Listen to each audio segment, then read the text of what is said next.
काली की माँ उसके पैदा होते ही गुजर गई थी।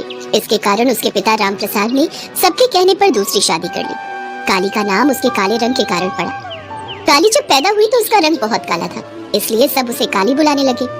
काली अपने काले रंग के कारण अपनी सौतेली माँ से भी बहुत ताने सुनती थी। काली माँ काली की बहुत भक्ति और पूजा करती थी, इसलिए सुबह भोर होते ही वो माँ काली के मंदिर जाकर पूजा पाठ करती थी। काली बिटिया आ गई। सर्दी गर्मी बरसात कोई मौसम हो, काली बिटिया तुम कभी भी मंदिर आना नहीं छोड़ती हो। पुजारी बाबा, माँ काली ही तो मेरा सब कुछ है। इनके होने से मुझे ऐसा लगता है जैसे दुनिया में मैं अकेली नहीं हूँ। मुझ में आत्मविश्वास और हिम्मत भरने वाली माँ काली ही तो है। इनकी पूजा करने से मेरे मन को बहुत शांति मिलती है। हाँ बेटिया, ये तो तूने बहुत सही बात कही। और तेरे जैसे अच्छे संस्कारों वाली भक्त हो तो काली माँ तो अवश्य प्रसन्न होती है बेटा।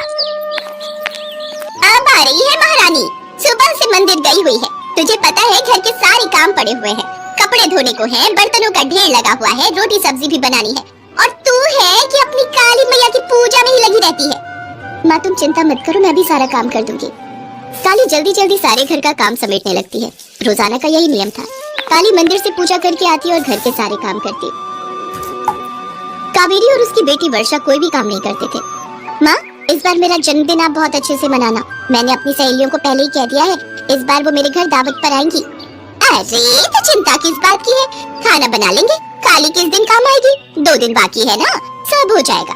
काली वर्षा के जन्मदिन पर खाने की सारी तैयारी करती है। सुबह से लेकर शाम तक वो अकेली ही रसोई में लगी हुई थी। एक बार भी कावेरी और वर्षा ने आकर उसकी मदद नहीं की। कावेरी, काली बिटिया सुबह से रसोई में लगी हुई है, कम से कम थोड़ी तो उसकी मदद कर दो। वो भी तो अकेली थक जाती होगी। दिख नहीं रहा मैं अपने हाथ पैरों में नाखून पॉलिश लगाकर बैठी हूँ, कर लेगी अपने आप। माँ, मेरी सहेलियाँ आनी शुरू हो गई हैं। काली को बोलो खाना लगा देगी, और हाँ, उसे बोल दो कि वो मेरी सहेलियों के सामने ज्यादा ना आए, वरना उसके काले रंग को देखकर मेरी सहेलियाँ डर जाएंगी, मेरा सारा जन्मदिन का मजा किरकिरा कर देगी। हाँ हाँ बोल दूंगी। वर्षा की सहेलियाँ आ जाती हैं। वर्षा अपनी सहेलियों के साथ बातें करने लगती है, तभी लाइट चली जाती है। अरे यार वर्षा, तेरे घर तो लाइट ही चली गई। रुको, मैं अभी मोमबत्ती मंगवाती हूँ। तभी काली मोमबत्ती जलाकर लेकर आती है। उसे देखकर सारी सहेलियाँ चीख पड़ती हैं। भूत भूत, अरे बचाओ, चलो चलो भागो यहाँ से, यहाँ तो भूत है। वर्षा, तुम्हारे घर में भूत है, तुमने पहले नहीं बताया। अरे रुको, तुम लोग कहाँ जा रही हो, वो कोई भूत नहीं है, मेरी बहन है काली। अरे रुको तो। वर्षा की सहेलियाँ उसकी एक नहीं सुनती और डरकर वहाँ से भाग जाती हैं। वर्षा और कावेरी गुस्से में आ जाती हैं। राम प्रसाद उस समय घर पर नहीं था, इसलिए वो दोनों काली को खूब खरी खोटी सुनाती हैं। माँ, मैंने कहा था इस काली की बच्ची को मेरी सहेलियों के सामने मत आने देना, फिर ये मेरे कमरे में क्यों आई? मोमबत्ती लेकर बिल्कुल भूतनी जैसी डरावनी लग रही थी। इसे कह दो यहाँ से चली जाए और आज के बाद मेरे सामने कभी ना आए। निकल जा यहाँ से, अभी के अभी इस घर से निकल जा। मेरी बेटी के जन्मदिन को तूने खराब कर दिया, मैं तेरी शक्ल नहीं देखना चाहती। तेरे बापू आए इससे पहले तू इस घर से चली जानी चाहिए, वरना मुझसे बुरा कोई नहीं होगा। पर माँ, इस समय मैं कहाँ जाऊंगी, मुझे ऐसे मत भेजो माँ। नहीं, मैं तेरी एक नहीं सुनूंगी। बड़ी काली माँ की भक्त बनी फिरती है ना, जा जाकर उन्हीं के साथ रह। काली रोती हुई घर से निकल जाती है और काली माँ के मंदिर पहुँचती है। क्या हुआ बेटी, तुम रो क्यों रही हो? पुजारी जी, इसमें मेरा क्या दोष कि मेरा रंग काला है। आज इस काले रंग की वजह से सब मुझसे नफरत करते हैं। मैं माँ काली कितना पूजा करती हूँ, वो मेरी सहायता क्यों नहीं करती है? मुझे इतने दुख क्यों मिल रहे हैं पुजारी बाबा?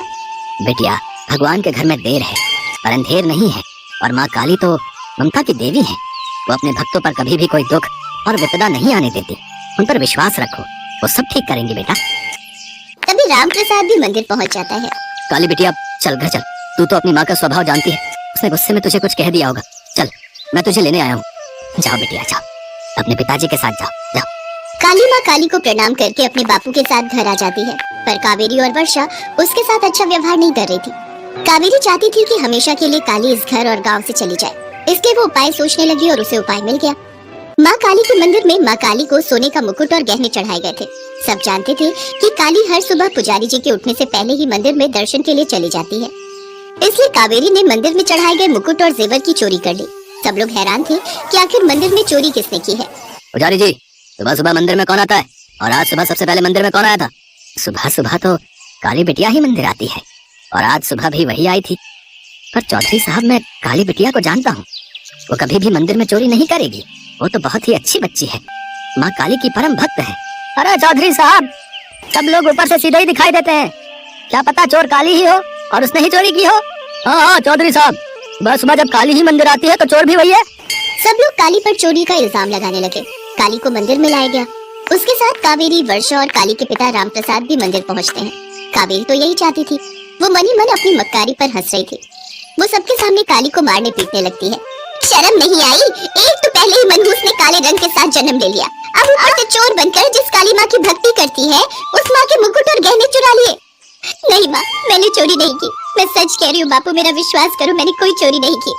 सुनो जी, इस समय तुम इस चोर का साथ नहीं दोगे, भले ही ये तुम्हारी बेटी है। चौधरी साहब, आपने इसके साथ जो करना है वो करो, इसे पुलिस के हवाले करना है तो कर दो, हम इस लड़की को अपने घर में बिल्कुल नहीं रखेंगे। सब लोग काली को चोर चोर कहकर बुलाने लगे। काली फूट फूट कर माँ काली के चरणों में रोने लगती है। पुजारी जी और रामप्रसाद की आंखों में भी आंसू थे। तभी रोते रोते काली के आंसू माँ काली के चरणों में गिरते हैं और काली महाकाली का रूप ले लेती है। काली को महाकाली का रूप बना देख गांव थर थर कांपने लगते हैं। कावेरी और वर्षा भी घबरा जाती हैं। काली चोर नहीं है, काली ने मेरे मंदिर से कोई चोरी नहीं की, असली चोर कावेरी है। कावेरी ने जानबूझकर मेरे मंदिर में चोरी की ताकि काली को इस घर और गांव से निकलवा सके। मैं कावेरी को दंड देने आई हूँ और तुम सब गांव वाले भी इस पाप में भागीदार हो। तुमने भोली भाली मेरी भक्त काली पर अत्याचार किए। तुम लोग काली के काले रंग से नफरत करते हो, फिर मैं भी तो काली हूँ, मेरा रूप रंग भी तो काला है। तुम लोग मुझे माँ काली के रूप में क्यों पूछते हो? अगर तुम्हें काले रंग से नफरत है तो आज के बाद मेरी भी पूजा मत करो। हमें हमें माफ कर दो माँ काली, हमसे हमसे भूल हो गई माता। मुझे माफ कर दो माँ काली, मैं ईर्ष्या में आकर ऐसा कर बैठी, मुझसे बहुत बड़ी गलती हो गई। सब लोग माँ काली के सामने शीश झुकाकर खड़े थे। क्षमा करो माँ काली, क्षमा करो।